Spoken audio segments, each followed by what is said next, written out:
you really hear what is coming out of your mouth? And do you really connect with the feeling that it's creating inside of you when you are talking about these things? So as you can see, this video is called Mind Your Language, Mind Your Vibe, Mind what you are putting out there. Now, why do I say this? I was doing the ironing on Sunday, my least favourite job in the world. Luckily, there wasn't much to do. And I was listening to Rob, somebody on Radio 2. And basically, I'm just going to put it out there, he was bitching about his kids and about how, and he was doing it kind of taking the mick out of them, which is obviously very British, which is kind of the thing that British people do. But, and there is a but, how much of that are you actually imprinting on your kids if you are doing that? And if you're doing it about yourself and you're being quite derogatory, how much of that are you imprinting on you? And what impact is it having on in your life? Because feeling is everything. For so many years, we've been conditioned into this like bullshit mindset thing. I'm just going to put it out there. Bullshit mindset thing. Everything is about this tiny little bit here, like this just little bit here. And then hello, there's all this other bit below. And, you know, in psychology, we know that if you tell somebody something 10 times, they believe it whether or not it's true. So what kind of parent are you? Are you bitching about your kids? Are you complaining about that they, you know, are having this impact on your life? Even if you're joking, what impression are you actually creating to yourself, to your child, to everybody around you? And not that their opinion matters per se, but obviously your kids does.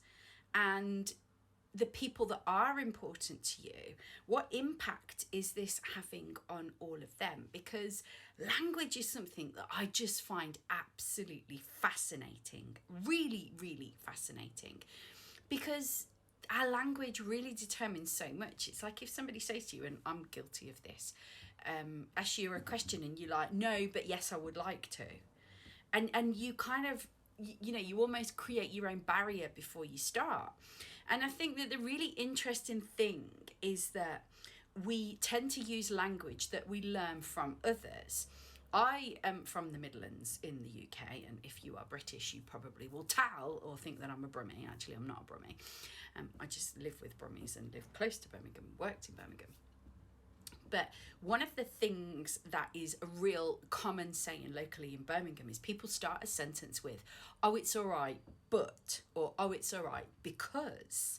Well, why is it okay? Usually that's followed by something that actually you didn't agree with, but they're setting the frame that it's all right because of this reason. So what language patterns are you caught in? What are you saying to yourself? What message are you putting out there? And actually, more importantly, what feeling is it creating inside of you? Because we know that feeling is everything. And like I say, for all these years, we've been conditioned that thoughts become things. And so many people said, yeah, The Secret, da, da, da, da, da, da. And then so many people said, yeah, what a load of bullshit. The Secret didn't work. And it didn't work for me. And I've tried to manifest this and da, da, da, da, da, da. Whoa, let's stop. Have you? Because I know that one of the things that I'm really honest about is that when I have moments of things are not working out the way that I want them to, am I really being true about how I am framing things, how I'm talking about things, the feeling that I've got going on inside? Because I'm a boss manifester. I'm a boss manifester as well about the things that I don't want in my life, because for a period in my life, I spent so much time thinking about them. So they happened because I was constantly creating these stories and telling myself these stories. And when I learned how to stop telling the stories of the things that I didn't want and start telling the stories of the things that I did want, then everything really started to change. But I moved from here into here. And I actually started to have the conversations that I really want to have. So many people bitch about their kids. Why did you have them if all you're going to do is complain about them? And yeah, they can be challenging. And believe me, I am not the model parent every single day. What I am, though, is I'm a responsible and an accountable parent, a response-able parent. And what do I mean by that? I mean, if I lose my shit with my daughter and I shout at her and I am out of line because it's something that's going on inside of me and I'm taking it out on her because she happens to be there in that moment, which I admit happens on occasions, I apologise. Do you ever apologise to your kids? Because this is the thing, is it's not their fault. It's usually what's going on inside of us, which triggers us into that kind of behaviour. And they just happen to say the wrong thing at the wrong time, which pushes us over the edge. And yeah, it's tough being a parent. It really is. The thing is, though, it's tough being bloody human. And if you really start to embrace that and start to be very aware of who you are and the stories that you're telling, and whether you are reacting or responding to life, and if you want to know about that, I did another video on that, go and check it out, then everything really starts to shift up and change. Because when we respond to the things in life rather than reacting about the things in life, then everything is different. Let me tell you a little funny story to finish off.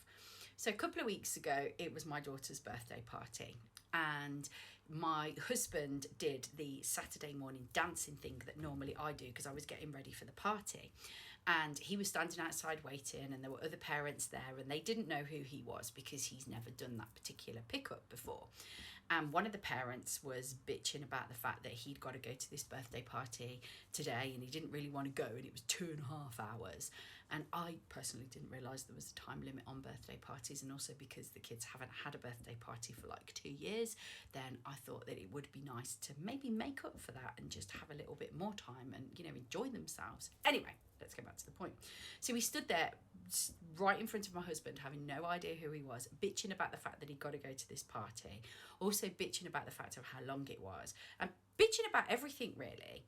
And then in reality, when he arrived, it was a picture, and because I respond rather than react, I laughed about this because it was beautiful, because he was just sharing his truth. But the thing is, you know, what about the child?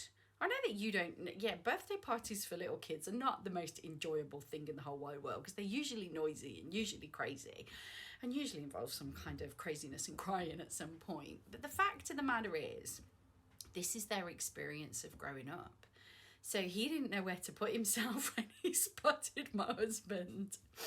And it was, you know, I can laugh about it because I hold no ill feeling about this, because like I say, I love the fact that he was being really beautifully true to what he felt that day. But his little girl had a really great time. She really enjoyed the party. And, you know, again, it's about this bigger picture. It's about us being aware of who we are. And it's about us being aware of how we show up in life. And like I say, it's about that moment of you either responding to a situation or reacting. Let me tell you very quickly how you can tell the difference. If later you were like, oh man, that wasn't good, you reacted. If later you go, I'm pleased with how that turned out, you responded. Please share this video because maybe somebody else needs to hear this today. Subscribe to my channel. I really hope to see you again soon. I drop videos here every single week about raw, random, real stuff that comes to me that I think you might find interesting. I'll catch you really soon. Bye.